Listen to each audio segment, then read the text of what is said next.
안녕하세요. 법무법인 운율입니다. 오늘은 소송비용 그리고 패소할 경우 변호사 비용을 누가 어떻게 부담하는지에 대해서 알아보도록 하겠습니다. 저희 운율에서 의뢰인과 상담을 하다 보면 이 소송비용과 변호사 비용에 대해서 많이들 여쭤보시는데요. 오늘은 이 영상을 통해서 확실하게 정리하고 가도록 하겠습니다.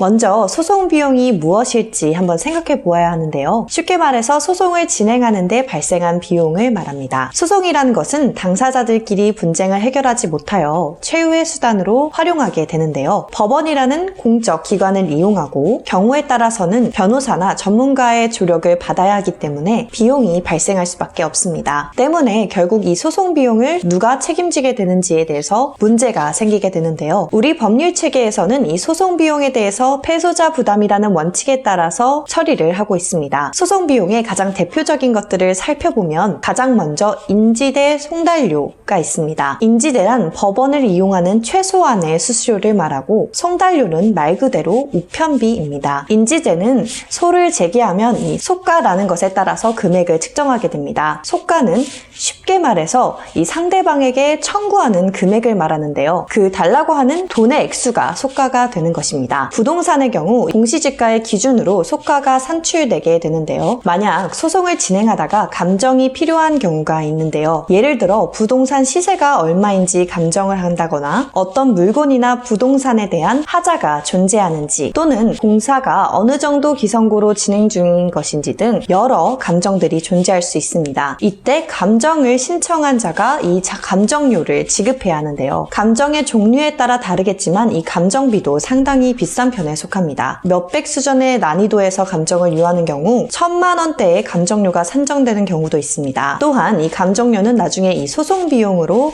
청구가 되는데요. 그리고 많이들 알고 계시는 변호사 비용도 이 소송 비용에 포함이 되는데요. 그런데 여기서 한 가지를 더 알고 계셔야 합니다. 바로 항상 전부 모든 변호사 비용을 상대방이 책임져야 되는 것은 아닌데요. 바로 변호보수에 소송 비용 산입에 대한 규칙이 존재하기 때문인데요. 변호사 비용을 소송 비용으로 어떻게 반영할 것인지는 이 규칙에 따라서 정해지고 있습니다. 규칙의 내용을 살펴보면 소가 기준 300만 원 이하의 사건의 경우 패소자가 부담해야 될 이 변호사 비용은 30만 원이 최고 한도입니다. 다시 말하면 이 상대방이 변호사를 1,000만 원이 넘는 돈으로 선임하더라도 해당 소송의 소가가 300만 원 이하면 패소하더라도 상대방에게 물어줘야 할 변호사 보수는 30만 원 이하라는 것입니다. 이후부터 이 소가마다 변호사 비용이 책정되는 게 조금씩 다른데 대체적으로 소가 1억 기준으로 1억 이하의 경우에는 소가의 10% 정도를 1억 이상의 경우는 6, 7% 정도를 소송으로 받을 수 있는 변호사 비용의 상한선입니다. 그리고 변호사 비용은 실제로 상대방이 들인 변호사 비용과 앞서 말씀드린 상한선 중에 낮은 금액에 대해서 책임을 지고 있는데요. 예를 들면 소가 5천만 원의 소송에서 상대방이 변호사 비용을 300만 원에 선임하였다고 할 경우 소가 5천만 원의 변호사 비용의 상한선은 440만 원입니다. 그러나 실제로 상대방이 변호사 비용에 쓴 돈은 300만 원이므로 두 금액 중 낮은 금액인 300만 원이 법적으로 청구 가능한 변호사 비용입니다. 이렇게 인지대 송달료, 감정료, 그리고 변호사 비용이 대표적인 소송 비용이고 이는 결국 소송이 끝날 경우 패소자 부담 원칙에 따라서 패소한 당사자가 최종적으로 부담하게 될 텐데요. 여기서 마지막으로 한 가지 주의하셔야 할 것이 있습니다. 간혹 너무 억울하신 마음에 무턱대고 높은 소가로 소송을 진행해 주시길 원하시는 분들이 있는데요. 그런데 그렇게 너무 높은 소가로 소송을 진행하다가 일부 승소가 나올 경우 소송 비용을 받는데 문제가 발생합니다. 예를 들어 소가 1억을 기준으로 소송을 제기하였다가 5천만 원만 인정받게 될 경우 소송 비용에 있어서 50대 50으로 부담하게 되는데요. 차라리 처음부터 5천만 원으로 소송을 제기하여 전부 승소를 받았으면 모든 소송 비용은 피고의 부담으로 한다는 이 판결을 받았을 텐데 무리하게 소가를 높였다가 소송 비용에 있어 불이익을 받을 수 있습니다. 그리고 마지막으로 주의하실 점은 이렇게 변호사 비용과 소송 비용을